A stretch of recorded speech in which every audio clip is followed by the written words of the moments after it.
Okay, good morning. I'd like to welcome you to the Enhanced Oil Recovery Insights quarterly meeting presentation. I'm Lon Whitman. I'm director of the Enhanced Oil Recovery Institute, and I'd like to thank everyone for coming. There's a number of you online as well, and we appreciate you taking the time. I think, as you remember, we've reached out and asked most convenient times to have these. Everyone suggested before work, and hopefully that's working for you. We're fortunate today to present to you the executive director of the Wyoming Energy Authority. Wyoming Energy Authority was created in 2019, and they've been an important part and are a growing part of how energy in Wyoming is developed. So we thought it was a good idea to have this opportunity to present to you the executive director, Rob Creager. And we'd like this to be interactive. We'd like to see how the oil and gas industry could see more bridge building with the Wyoming Energy Authority, help promote energy in Wyoming, particularly in this case, our legacy industry of oil and gas. So Rob, as executive director, has been in that role, I think, about 6 months, Rob. He previously served as senior policy advisor to Governor Gordon, where he strongly emphasized Wyoming's economic portfolio and public policy. In his role, Rob led multiple efforts, including implementing multiple pieces of federal legislation and the successful execution of 5 pandemic-related business relief programs. Rob led the governor's budget transparency promise by creating Wyoming Sense Initiative. He has also presided over several of Wyoming's state agencies and served as the governor's liaison to the White House.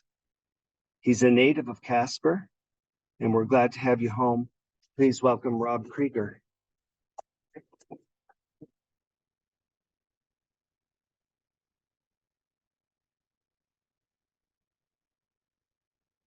Well, thank you, Lon, and good morning. It's good to see you all. Thank you for having me here. It's good to be home in Casper. I do like Cheyenne, but I much prefer being home. So it's good to be home for at least a night. As Lon said, I'm Rob Creager, Executive Director of the Energy Authority. Been in this role for about 6 months. It's a challenging role. The Energy Authority, as some of you may know, was formed, as Lon said, back in 2020 is when it started. The legislation passed in 2019, and really the goal of that was to streamline some of our government agencies and be more effective and efficient. Those agencies were the Pipeline Authority, the Infrastructure Authority, and the State Energy Office, melding those all into one entity, which is now the Energy Authority. In its 3 years, a lot has gone on. My predecessor took over right in the middle of the pandemic. At the time, there wasn't any of these federal programs, and then quickly all these stimulus packages and different things rolled out. And given the small team we had to pivot quickly with the resources he had to focus on some of those things. Most notably is hydrogen. I'm sure you all saw that, unfortunately, we weren't successful in the hub application, but we partnered with Colorado, Utah, and New Mexico to try to advance blue hydrogen and green hydrogen here in the state and create a network. And then the other piece was nuclear. Our team is very small, so that about swallowed up the director levels that he had at his capacity to move forward. So the Energy Authority, we are an all the above energy entity. So we go from our fossil fuels to our renewable portfolio all the way to new frontier type energy systems that we want to pursue. Let's see here. Our mission is pretty simple. We want to advocate and advance, facilitate Wyoming's energy economy, whether that's through infrastructure investments, policy, and discussions like this today to see where we can help. I often say in some of the funds that we manage that these are private-public partnerships. We don't want to be necessarily leading them. We want to be able to enable you all in the private sector and make an environment that works for you all to move forward and advance your energy. A big piece that we have that has gotten a lot of attention is the Energy Matching Fund. So a little history behind that. A couple years ago, shortly after the Infrastructure Investment and Jobs Act passed federally.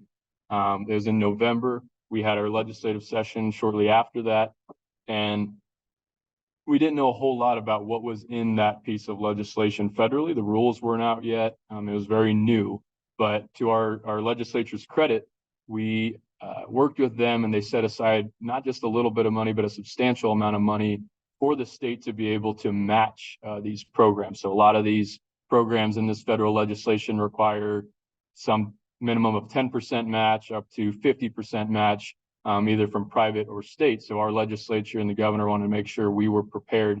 And so in that, the legislature appropriated $100 million to the governor's office to be ready for those opportunities. Then a year goes by and the IRA passed, which I'm sure you all are very familiar with that piece of legislation.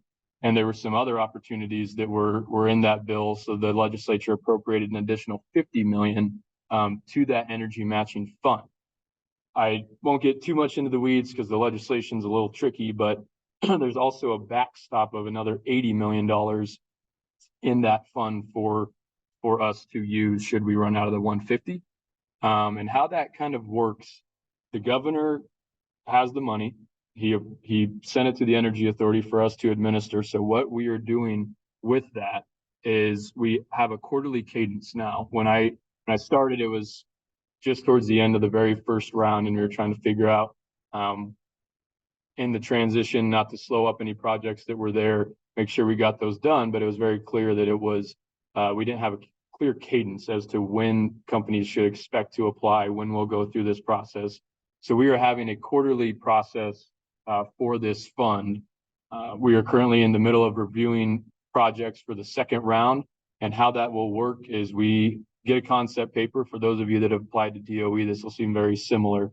We put out a concept paper. You send one forward, very high level. My team and I review those, make sure they're compliant with what we've asked for, and then those move forward to a full proposal. That full proposal works with my team to make sure everything's compliant. Then it goes to a review committee, which consists of myself, the governor's office, the School of Energy Resources at UW, Department of Workforce Services, and the Business Council to oversee these and move the ones forward that we feel fit.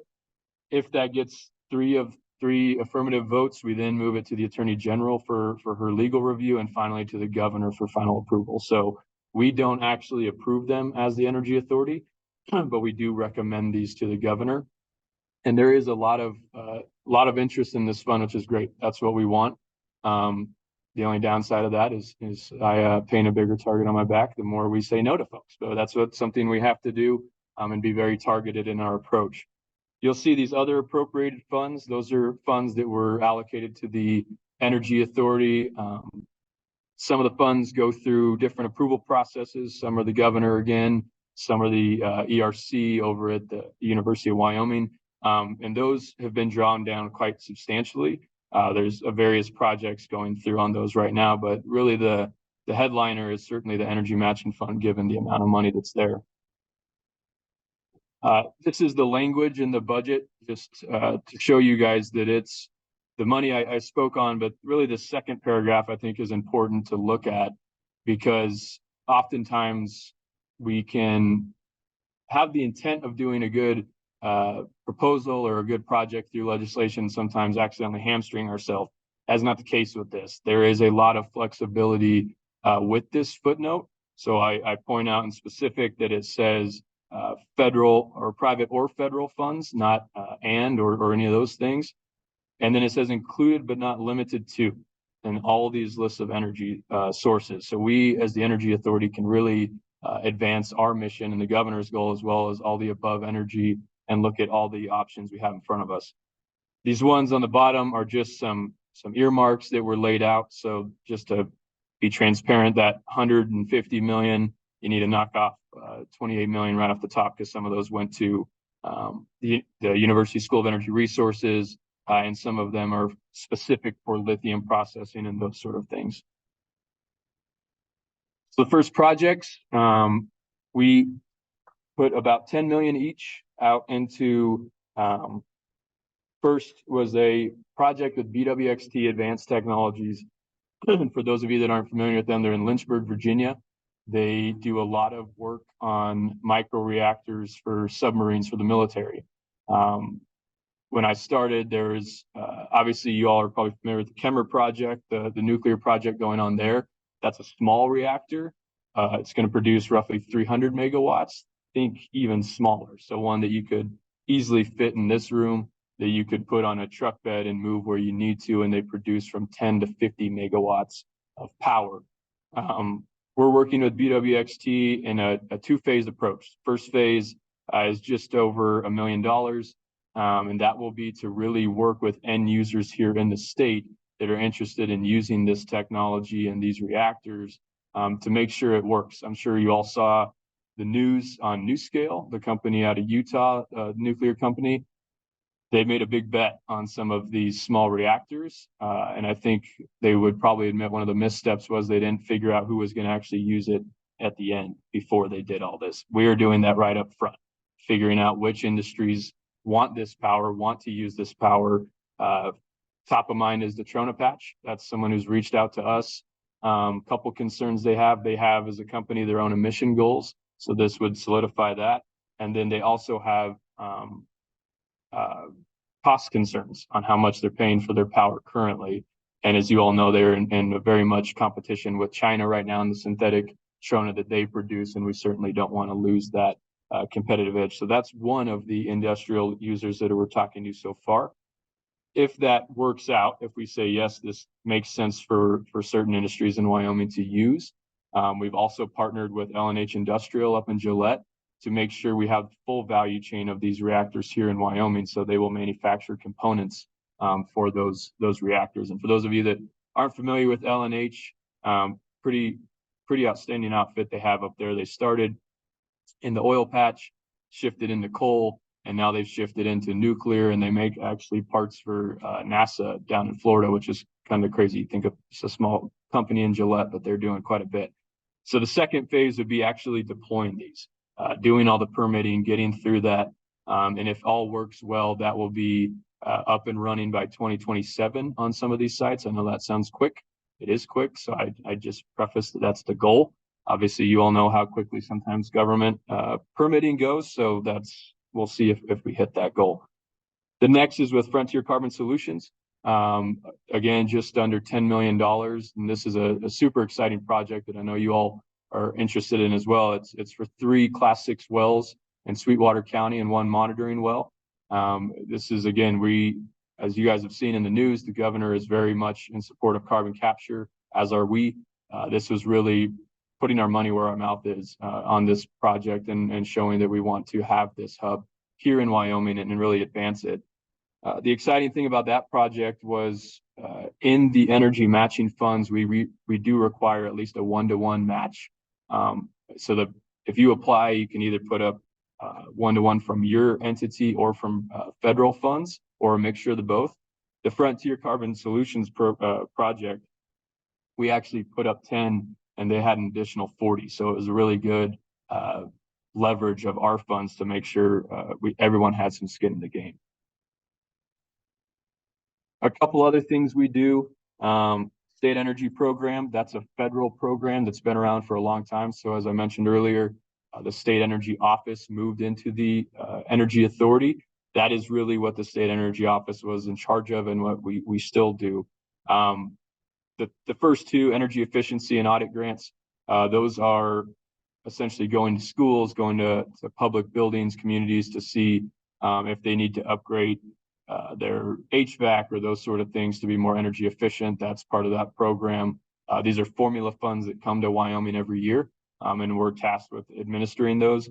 The second is the IRA and the IIJA, which I spoke on earlier. Couple different programs. There's the Grid Resilience Program that you may all have heard of through the IIJA. We received just over $8 million for that, that we are going to deploy. That's to help really mitigate wildfires, those sort of things with our grid. And then the IRA, to be honest, is a tricky one. There's some opportunity there, no doubt. But there are more and more strings that we are concerned with as the state of Wyoming going forward with some of these programs. So we, in tandem with the governor's office, are being very careful on what we do decide to go after. couple of those are called the Homes and HERA. That's again kind of to upgrade your appliances and whatnot for more energy efficient uses. But again, we are being very careful on if these programs make sense for Wyoming. I will point out both of those are formula funds. So the state of Wyoming's in statute set to receive over $60 million for both of those. And they're volunteer. So if we do go after them, if we do stand up a program, it is still up to the citizens of Wyoming if they want to apply to that program and use it.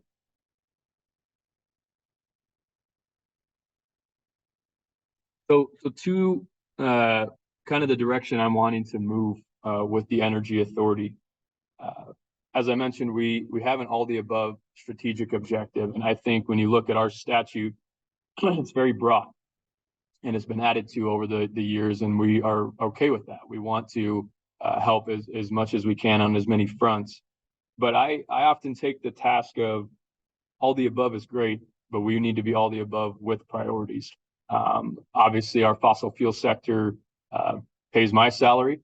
Pays a lot of state employees' salary. That's front of mind when we look at advancing what we're going to do on the energy front, and also creating the WEA to be the right size. Obviously, we are very cognizant that in this state, growing certain government agencies is never an easy thing, and we are very careful on that.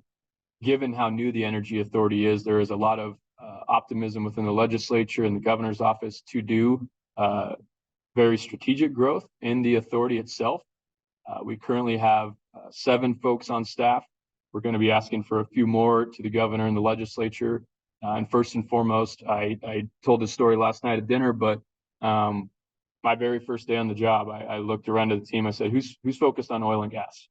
And not a single hand went up. So I said, well, that makes my job a little easier. There's our number one priority for a person. That is something we need to very much focus on and move forward. So that is going to be creating the right size team. And when I say right size, I don't want to become a 40-person agency. That is not what we're wanting to do. I think we lose our effectiveness and nimbleness at that point.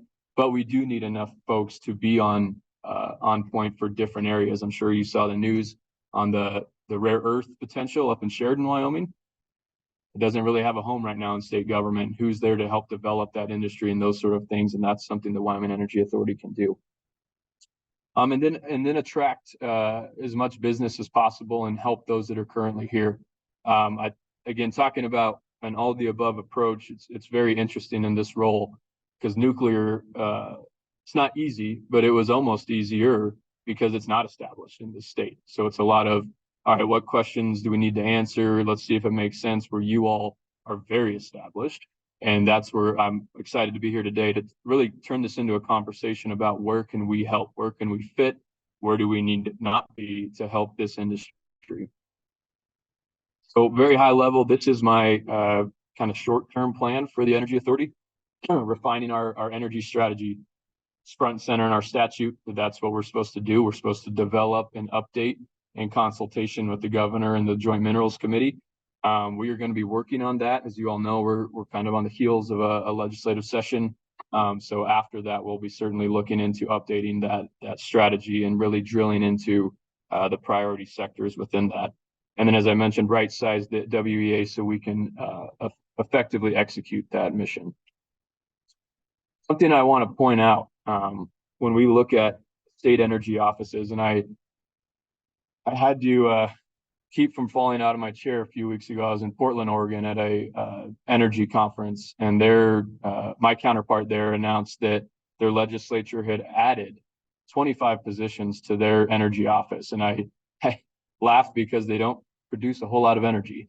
And so when I talked to our legislators and the governor, I just showed this graph that you look at what we produce versus who we have on it. And it's a pretty stark difference to other states. Now, we're proud that we're small and we're nimble and we punch above our weight. But I think this shows certain states have quite a few more than we do.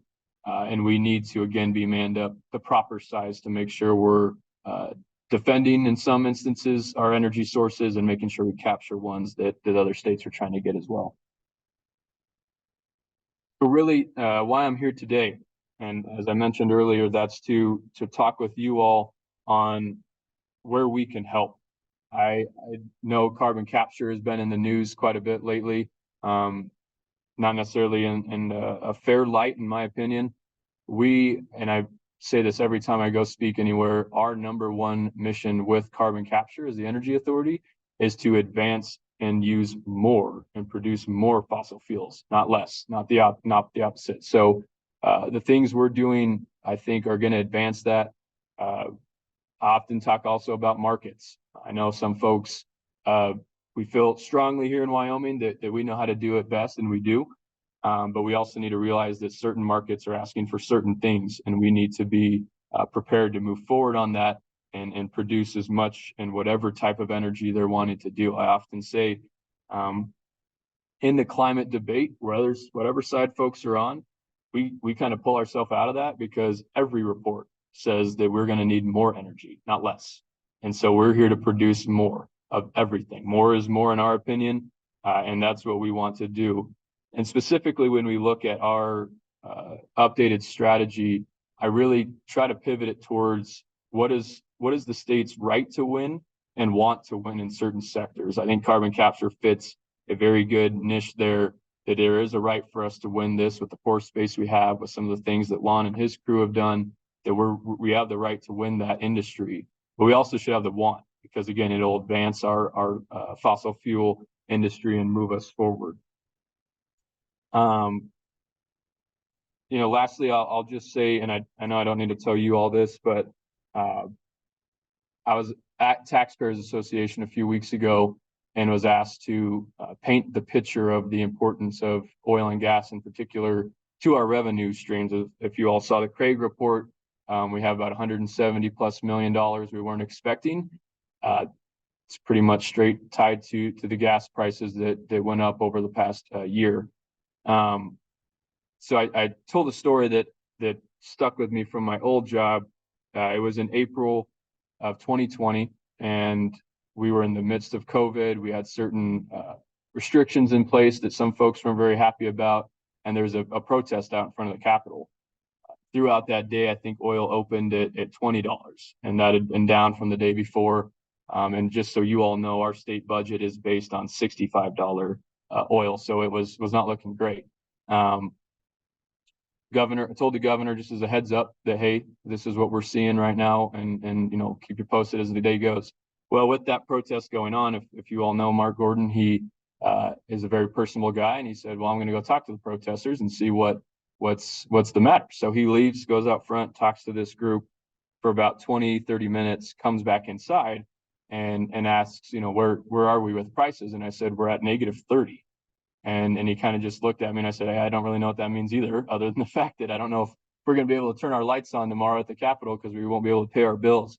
And so when I explain to folks the importance of not only the jobs and the revenues, but just understanding how much we rely on this industry to fund what we do, looking at the price sensitivity of oil, $5 change in oil prices is about $63 million change to the state. So when you look at a $50 swing in the matter of minutes, that has huge implications on the state of Wyoming. So again, from the Energy Authority perspective and being still fairly new to this role, the big reason I wanted to be here today, and appreciate Lon for coordinating this, was to figure out and really just open up and discuss with you all what we can do as the Energy Authority to help industry, to support it, to advocate for it, obviously promoting what Lon's team does and everyone else in the state. So that's the mission for me here today.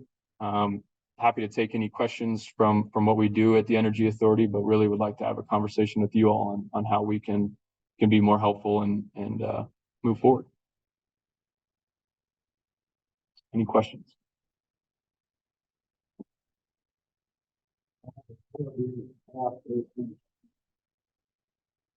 They all work in Cheyenne. One lives in Laramie, but yeah, other than that, everybody, well, my county manager's in Pine Bluffs, but we're all within that region. Yep.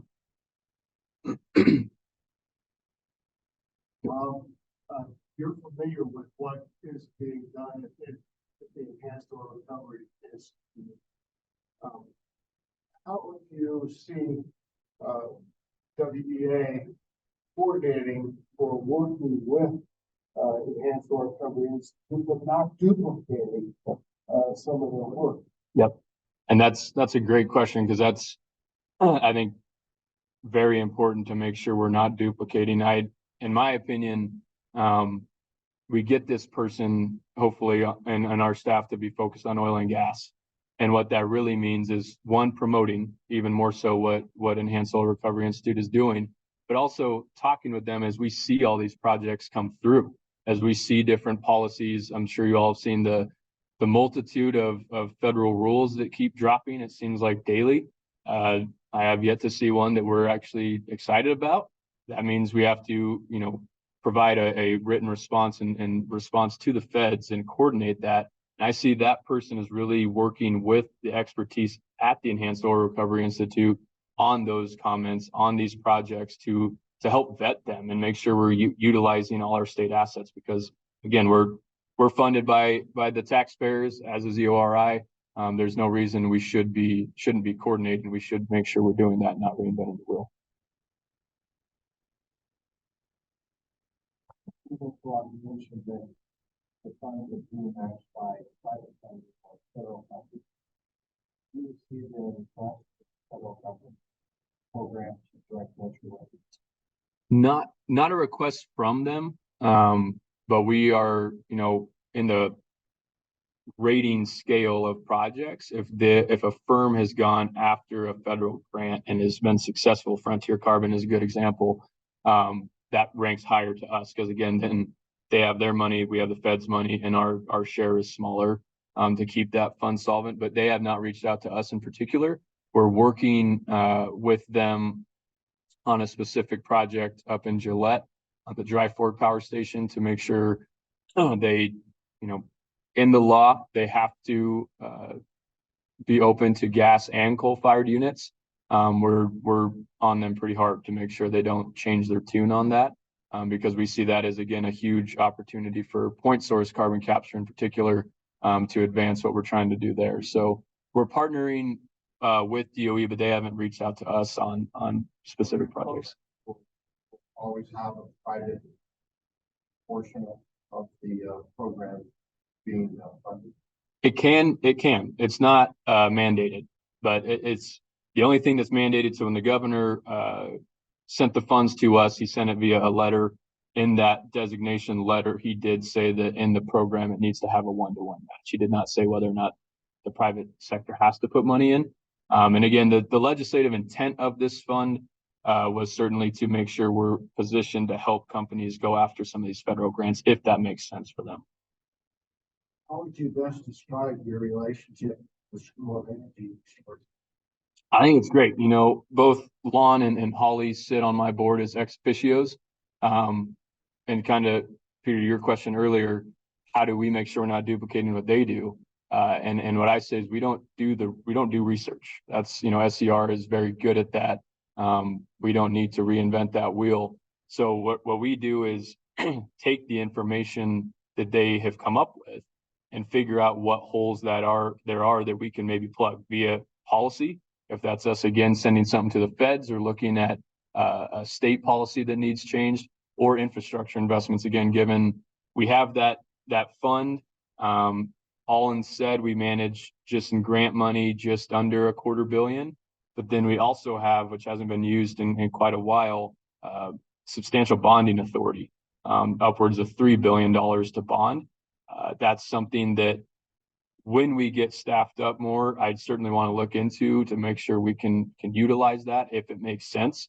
Right now, it's tricky. You hear $3 billion, sounds great. But the tricky piece with that is if we were to put out a substantial bond, there's a high likelihood that it would impact our state's credit rating. And that is the last thing we want to do. So what I've been working with Patrick Fleming at the Treasurer's Office is to figure out from, S&P or Moody's, what is that amount of the current $3 billion that they feel comfortable us doing before it would impact our credit rating. And so we're working on that. But to your question on the SCR, yeah, we work very closely. Actually, right when I get to Cheyenne, I'll be heading to their meeting in Laramie But I think it's a great partnership because as an academic institution, they can do things that we can't. And as a member of the governor's cabinet and in the executive branch, there's certain things we can do that they cannot. So it's a good partnership.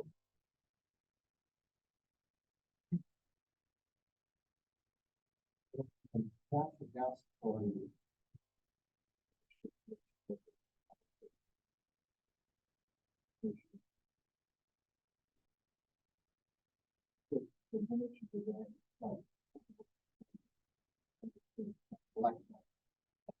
You're involved with the electric transmission.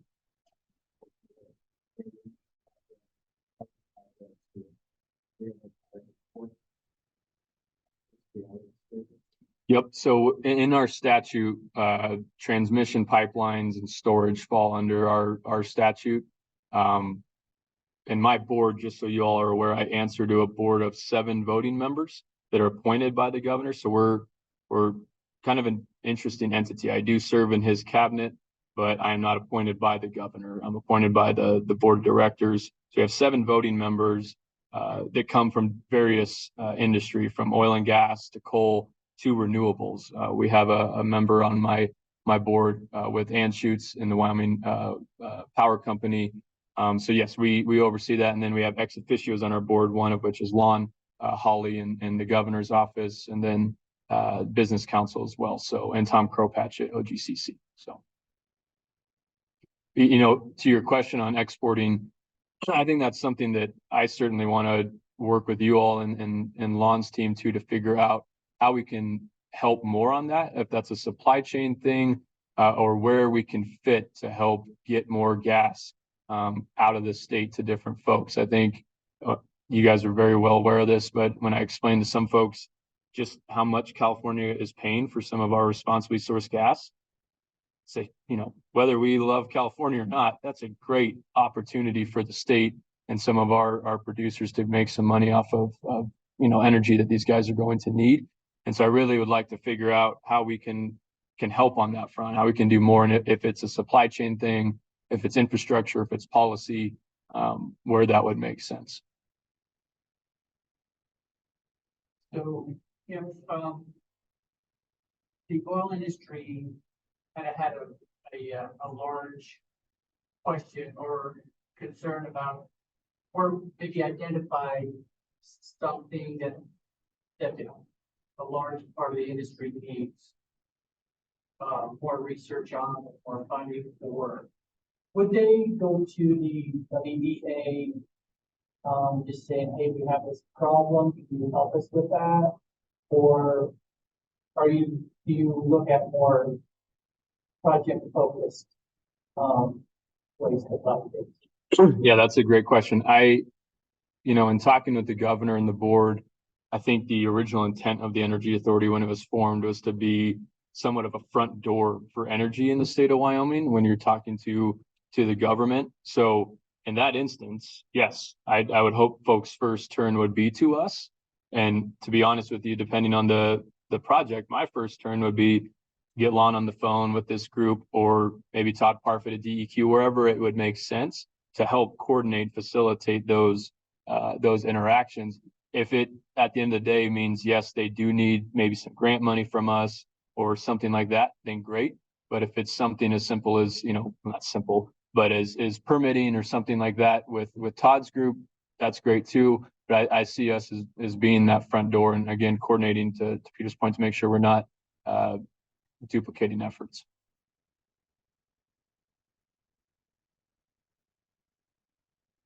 Again, I think that's when I look at our statute, and I tell folks this all the time, we're extremely fortunate and lucky to be able to be mandated to implement the state's energy strategy. And I think that fits into it as to where do all these pieces fit? How does it make sense for industry, right? Because at the end of the day, that's what we want, is for it to make sense to you all. And where do we really need to invest our time and money, you know, in different energies, produce different revenues, as you all know, to the state. But that doesn't mean we turn away from some of these new forms of energy that could provide jobs and again, manufacturing, those sort of things. So that's a goal of mine, again, to get get that strategy. My predecessor had a very good start of an all the above, what that could mean for the state. And my task is to drill deeper into that and get that very fleshed out and bring folks in along the way as we form that strategy. I have not been on your website to look at the projects that are funded, but I suppose there is a list of all the projects that the public can go look at, which ones are funded, what they're doing, and how they're doing, stuff like that. That is a great question. Yeah, that was something that I also asked on my first day was, okay, we have all these different pots. What have we funded? And the team is working on previously funded projects, making sure we can put those in an easy to understand format on our website. The energy matching funds, any of the projects that I have signed off on since I've started, they are on our website, and they have a description of it. We get quarterly reports from the entities as a requirement for the funds to update what's going on, and we will plug that into our website. So far, it's been those 2 energy matching funds, as I mentioned, and then about $4.5 million to a rare earth demonstration and separation plant up in Upton, Wyoming. That's General Atomics is leading that effort, and they put forward, again, in partnership with the Department of Energy, tens of millions, and we were able to put about 4.5 towards that. Well, it sounds like you're getting a fair amount of federal funds. And of course, with federal funds, oftentimes it comes with strings. And I think that I overheard one of the programs that you're talking about was home appliance efficiency program. And it brought to mind the administration's efforts to do away with gas stoves and all kinds of, in my opinion, crazy ideas. Do you anticipate that federal funds may be made available to EOA or WEA, but you may not want to take advantage of them, and they would run contrary to what's in the best interest of the state of Wyoming? Absolutely, and I'm glad you asked, because on that program in specific, we have a guy in my shop named Patrick Millen who does great work, and he was getting ready. He was drafting an RFP to put out to see what folks would be interested in implementing that program. And we talked to, I think it was EPA, and they were like, "Whoa, you guys are way ahead of the curve. Like, no one else has even reached out yet on this program." And so Patrick told me that, and I said, "Well, one, good job on you to have all this ready." But that raises a little bit of a red flag to me if folks haven't applied for this yet. So we did drill deeper into these appliance deals, and exactly that. One of those was no gas stoves. It was, you have to do electric. So I said, well, we're pressing pause on this, because again, we don't want to fit into that. That's not what we want in Wyoming. And I agree with you. It's just kind of a nonsense sort of policy that's getting pushed. So to be honest, if we do move forward with that program, we have the ability to strike that out. That, we're not going to play into that hand that they want to do. And to your point, make sure these make sense for Wyoming. Another piece that's really tricky is, I'm sure you guys have heard of Environmental Justice 40. It's not in any law, but the administration continues to slap that on every grant they put out, which is to focus on disadvantaged communities and minorities and those sort of things. And we agree with making sure we're helping the communities that maybe have been disadvantaged, but the definitions are certainly different. They're geared for a Chicago, not a Casper. And I think when we try to explain that to them, it doesn't quite get through. I've been on calls where they flat out admit that they know this isn't in their legal authority, but they're doing this to try to make sure it's embedded enough in programs to where folks are used to it. And that, to me, is extremely troubling. I use a somewhat of a joke, but to put it in context, our good Senator Lummis, as you all may know, has a place right next to a refinery in Cheyenne. And I question DOE as if she's disadvantaged. Certainly not.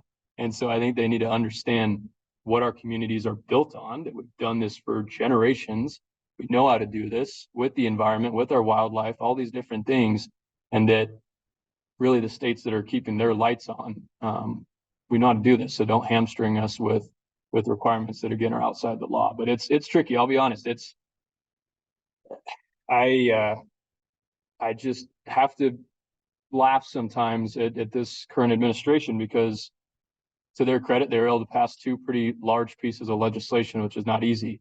But they're doing everything in their power to make it almost impossible to implement. And I, for the life of me, can't figure out why, but there are going to be instances where we do turn away money. And, we all pay federal taxes, so that's tough to do. But I think at the end of the day, we certainly have to make sure it's in the right interest for Wyoming.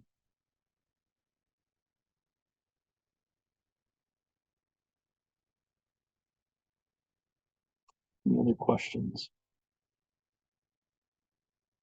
Well,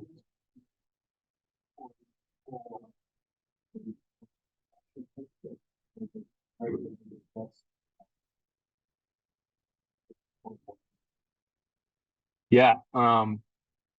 So we have, that project did not go through.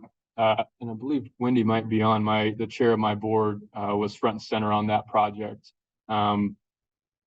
Unfortunately, we ran into politics. Our governor and the good governor of Washington certainly don't get along too much.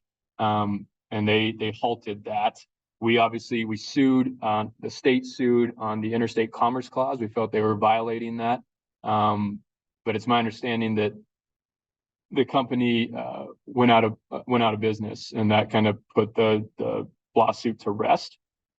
But we're still looking at ways that we could do that to export our coal. I know you all know this, but I think it's not smart what we're doing with our coal plants, that we're shutting ones down, while we look at countries like India and China that are building them.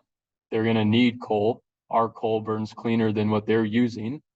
So if folks that are concerned about emissions truly want to lower those, they should be on board with Wyoming coal being used in these other plants. Right now, the economics are certainly tough to try to do that.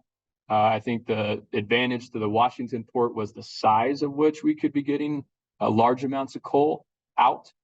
We've looked at Canada, we've looked at Mexico to possibly go through their ports. And there could be a possibility there, but the amount that they can handle is just not, the economics aren't working yet.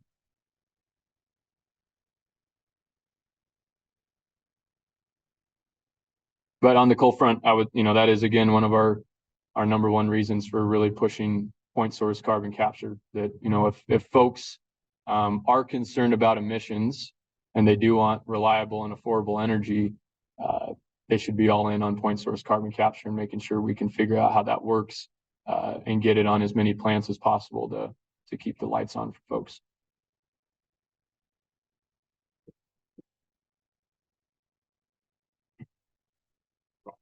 Along the lines of coal, the School of Energy Resources did a lot of related work, almost like coal refining with products that coal can be used for, but there's a gap trying to commercialize that and science. And so the WEA, are you guys looking into ways that you can help advance that commercialization? What's your goal? Yeah, that's exactly where we fit. With the SER, again, what they're doing there, the research, some of the stuff they're developing, they don't always have the means or the ways to get those commercialized. And that's, I think, where we fit in. But I've told the legislature this, and I told my former boss, concern I have is, $230 million sounds like a lot, but as you all know, in the energy world, it can go quickly. And so I've tried to emphasize to them that we should look at ways that they're not just grants, right? In some of these instances, especially with interest rates right now, can we turn these into zero interest loans for some companies? Does that make sense to make sure we're not just, having this fund go quickly and then we kind of are sitting there with no money and trying to see what we did? But that's certainly one of the things we look at with what they're doing around asphalt, what they're doing around the bricks, all those different things. How can we make that scalable and commercialized. And that's, that hasn't come in front of us yet, but that's certainly something that's on our radar. And I know Holly would probably tell you this, but the tricky piece is the amount, right? That's what we want to make sure. I think when folks, I forget what bill it was a few years ago, but they wrote into the statute just not knowing that there was like 100,000 tons of coal, which sounds like a lot, but is not, right? And so that's one of the things we're trying to make sure that we have, whatever we do, it uses enough to make sure it's economically viable going forward. I think that no, the outsold the service tax, but if you look at transit jobs, Yeah. so it may not have the volume of coal, but it would have the volume.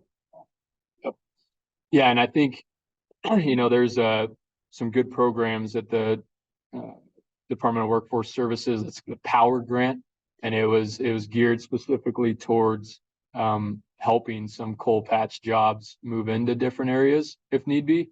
And so again, I think that's our role, is to coordinate on those sort of things to make sure folks are going after what again makes sense for them. But we're certainly on that front looking into what we can do to help SER, and if it makes sense again for our funds, great. If there's other funding mechanisms, we're looking into those as well. It is, I mean, just as you all know in your industry, and coal is facing similar out east stuff to find some money that goes towards that, which is again why I commend our legislature and the governor for really stepping forward to put not just a little bit of money, but a substantial amount towards that, to make sure our legacy industries aren't left behind by some of this federal funding.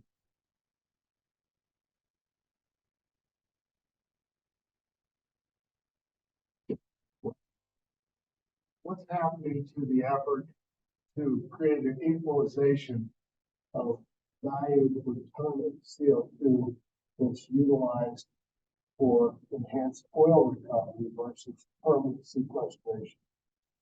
I might actually turn that one to Lon. Lon, I know there's a bill in front of minerals to figure out how to make that even. I think you all were working on that. Yeah, we did work on that, Peter. There was a draft bill that came out of Joint Minerals meeting in July in Rock Springs, where we proposed ways to level the 45Q tax credits, $85 a ton dedicated storage, $60 a ton for enhanced oil recovery. If you look at the dedicated storage credit, let's say you develop a capture project on a plant, on a power plant, gas plant. As the capture, you'll receive that $85 credit per ton, but you still have to do something with that CO2. You need to get it to a storage site, and you'll likely pay a fee to store it. So if you look at those numbers, that gap between 85 and 60 reduces down to roughly $20 a ton. So our effort, or our idea, has been to use severance taxes to minimize that gap of $20 a ton by supporting capture projects in Wyoming that will provide CO2 for enhanced oil recovery. So the draft bill was created, and we weren't too pleased with the draft bill. It was reviewed last week at Joint Minerals in Gillette, and a decision was made to table that bill.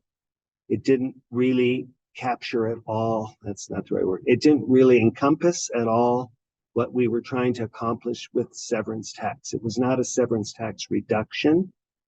It was using revenue that sits in the severance tax folder and support capture projects. And the bill missed the large part of what we were trying to accomplish.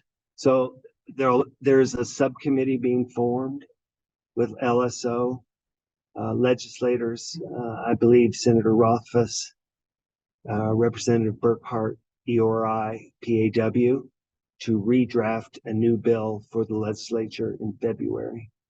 And we think that's a We're trying to be creative, find ways to continue to support oil and gas in Wyoming. And a lot of projects need that 45Q tax benefit to make the project work. But we anticipate that we will see a CO2 shortage for enhanced oil recovery. And we need additional CO2 from capture projects to ensure that CO2 EOR can continue. We know in Wyoming, on a conservative level, 2 billion barrels producible through CO2 EOR, which is significant revenue to the state in the future. If you don't have the supply, those projects are going to be minimized. We have one source, which is ExxonMobil Shoot Creek. And we're working actively with Exxon. They'll meet with the Enhanced Oil Recovery Commission and look at pathways to ensure CO2 for EOR, because they're certainly moving in the direction of a greener, cleaner company, and storage at Sheep Creek is a high priority for them. So we want to ensure that our industry and CO2 EOR is available moving forward, and looking at additional sources that we'll need. So that was an attempt to help stimulate, incentivize capture for EOR. And that should get done and into the legislature for the next session. It's like part of the energy focus. It's good to make great because that's change the dollar amount rather than have to use severance tax, Wyoming severance tax funds to equalize that situation. I think largely people would state that we feel quite fortunate that they even included enhanced oil recovery as a storage method. And there are people that Steve Melzer and others, that have worked diligently over the years to get that 45Q tax credit and EOR as an approved storage method. So I don't think we're anticipating, unless our good Senator Barrasso and others could drive movement forward to level that on a federal level. So to keep our industry in the state, I think there's creative ways. I think Governor Gordon is a leader in trying to be creative and finding ways to ensure that our industries continue without the red tape of the federal government. Yeah, I think part of to that, on our advocacy hopes. So in my former role, I led the Western Governors Association, worked for Governor Gordon, who, as you all may know, is now chair of that association. And he's focused on carbon capture is that initiative. And when I would sit with my peers from really, if you think of North Dakota down to Texas, everything west to Hawaii, it makes up the Western Governors Association. We would explain again, if some of those states are concerned about CO2 in the atmosphere, we want to have American oil, right? Not foreign. They should be 1,000% on board with this. And so we tried to very high level terms explain to them how it works, and how that is actually, sometimes a negative, carbon negative effort, and actually got some states on board. Obviously the coast is very difficult, but you had to get a consensus to move that initiative forward. And by doing that, you had to have some blue states come on board. And I think they were open to looking at that and seeing where we can produce it. So again, the work you all are doing is great. And I think our mission on that is to promote it more and see how we can at least try to change some minds. Because you're right, I think federally is where this needs to take place. They need to level that playing field.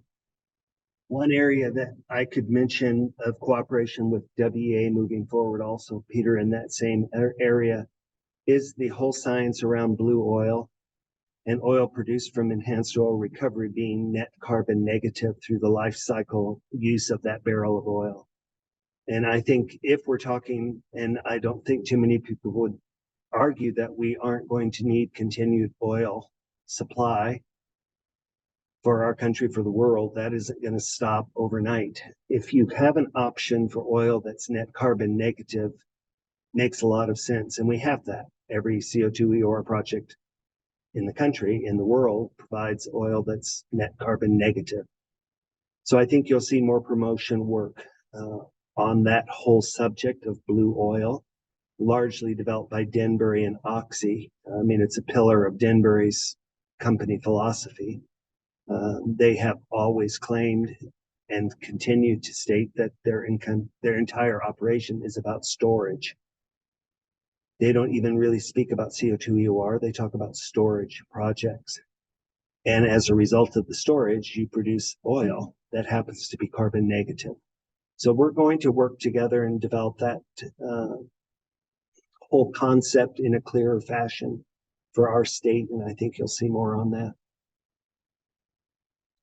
I did want to mention, if you're online with the Zoom and you'd like to ask questions, please use that chat function. Yeah, that was us. Yeah, and then, you know, one thing we added to the Energy Authority's values was the word honesty. I think when we look at some of the discussions nationally about energy policy, I don't think there's a ton of folks speaking honestly about what some of these policies are going to do, not just to the state of Wyoming, but folks that use our energy. And I think, you know, my take on that is every energy source has its place. We obviously have abundant wind here. We have oil and gas. We have coal. We have all of it, and we should have all of it. But we need to be honest with where those technologies currently are and make sure that, again, if our number one goal is affordable and reliable energy, make sure folks are honest about that and understand what's going on there and what, you know, everything has trade-offs. I think sometimes when you talk about trade-offs on different energy sources, I, again, just paint a bigger target on my back, but I think we need to speak honestly so folks understand if you're moving to something, you're trading something off, and what does that cost? What does that mean to your everyday life? So we're trying to do that as well as we move forward.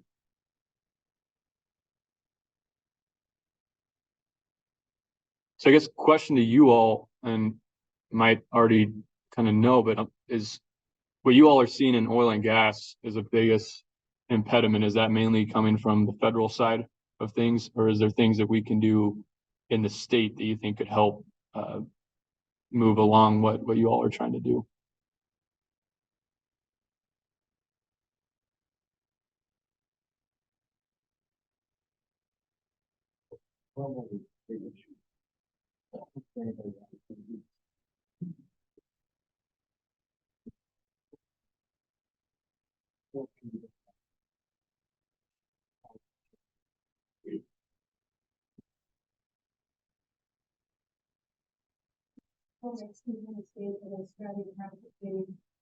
Enclosed, but they have dissolved solids that are below 10,000, but certainly above what anybody would consider a good water stockwater in that water.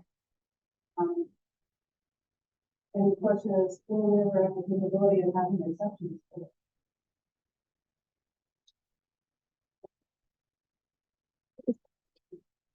So your question is, can you repeat that one more time? Sorry, they can't hear on the Zoom.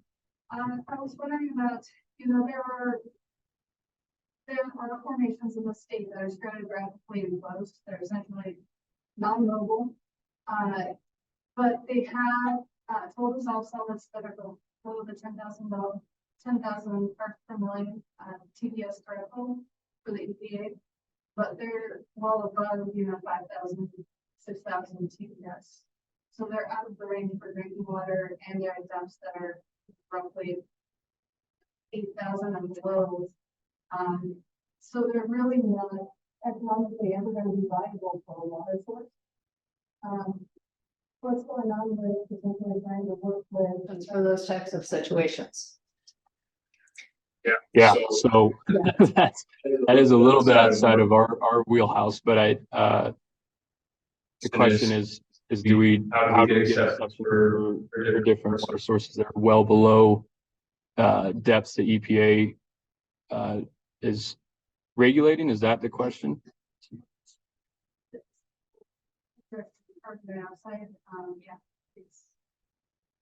6 locations that would be great candidates, but they are slightly below the threshold for the EPA. Yeah. And my guess would be, and I don't want to speak for Director Parfit, but my guess is that they're looking at communicating out to EPA what that looks like, but I would have to check with him. I'm not sure. I think Lily Barkow is looking at that issue on a regular basis, so you might want to check with DEQ with Lily, yeah, because that question's coming up on TDS levels, yeah, and not matching EPA guidelines, but not drinkable, yeah.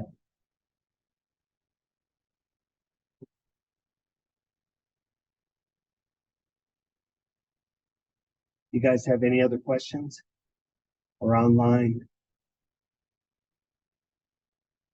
We hope that this dialogue for the industry continues with the Wyoming Energy Authority, and I'm sure Rob would welcome your thoughts, questions that you have in the future directed to him. There have been concerns or perhaps questions about how, or the lack thereof, of Wyoming Energy Authority supporting legacy industries. And we want to make sure those bridges are built where people feel supported. I think for EORI and others, Wyoming Energy Authority is an excellent support place, and not just for funding, but for project development.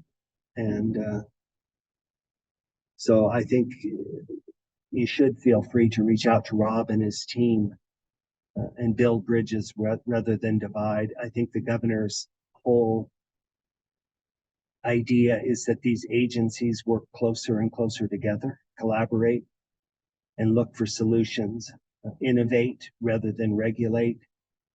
I think you hear that from the governor often. We're not a regulatory group at EORI, but we're certainly aware of problems that people have. And where do you take those and how do you get solutions? So you'll see a lot more interaction, I believe. Oil and Gas Commission, EORI, WEA, DEQ, these agencies and SER working collaboratively to work these issues forward and not get stuck with problems, but we need to know what those issues are. So maybe this is just a starting place to get you thinking, but I think either reach out to me, reach out to Rob, get those questions brought forward.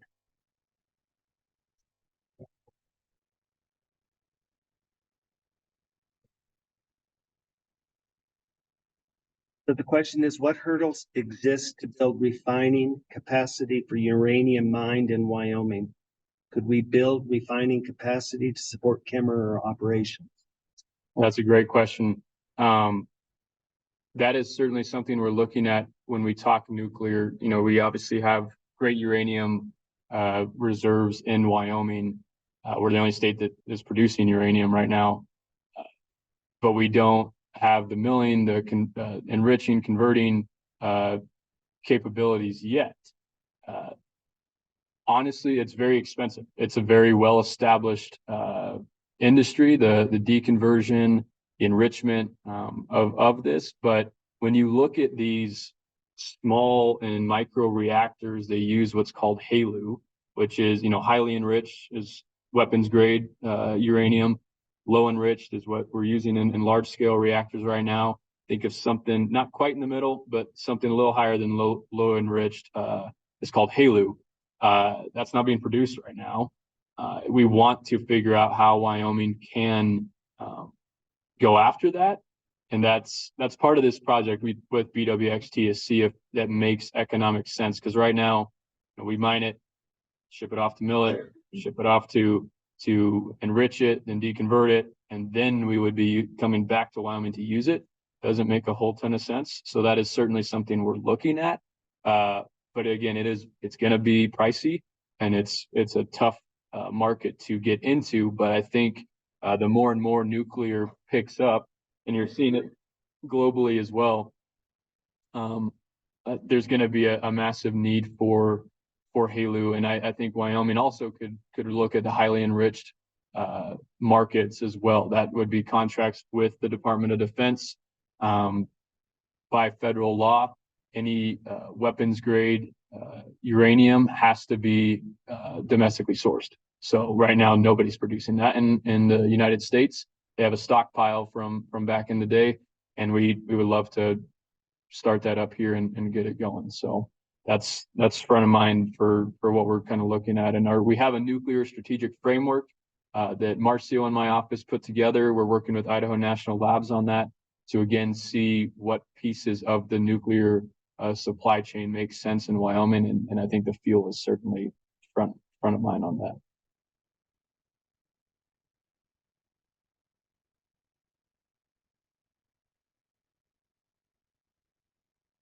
Rob, I have a question for you. The Enhanced Oil Recovery Institute has a governor-appointed commission, which is a state agency, EORC.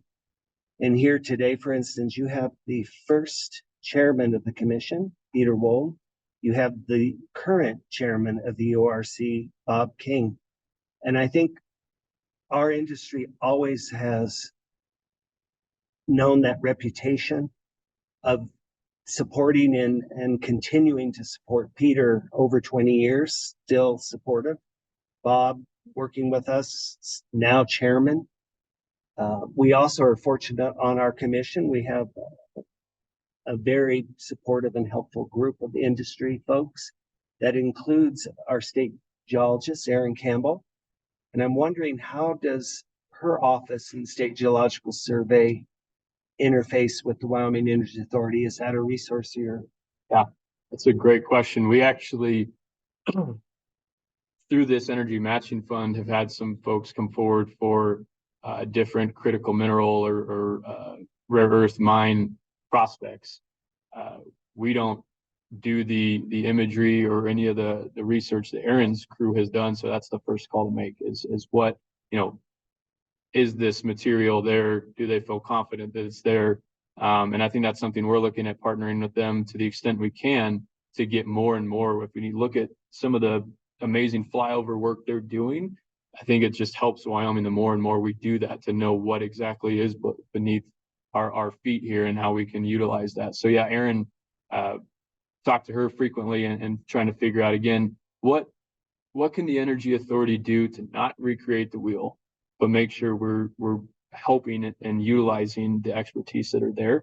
And I think that's a constant thing in government, making sure we solidify that. But that's certainly something that's front of mind because again, we're small.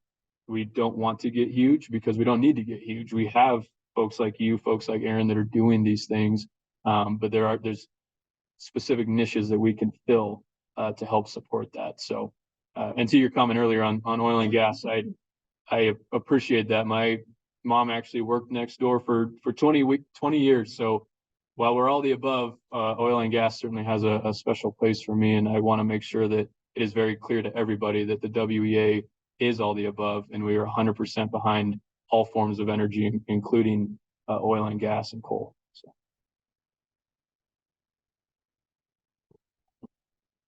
Any other questions for Executive Director Creager?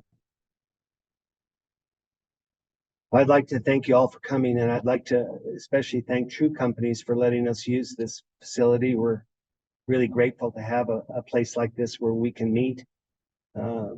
You can see that we could have had another couple hundred people here. So you can let people know. We'll let you know as our schedule unfolds, but we do thank True Companies for their continued support. Dave True's on my commission as well.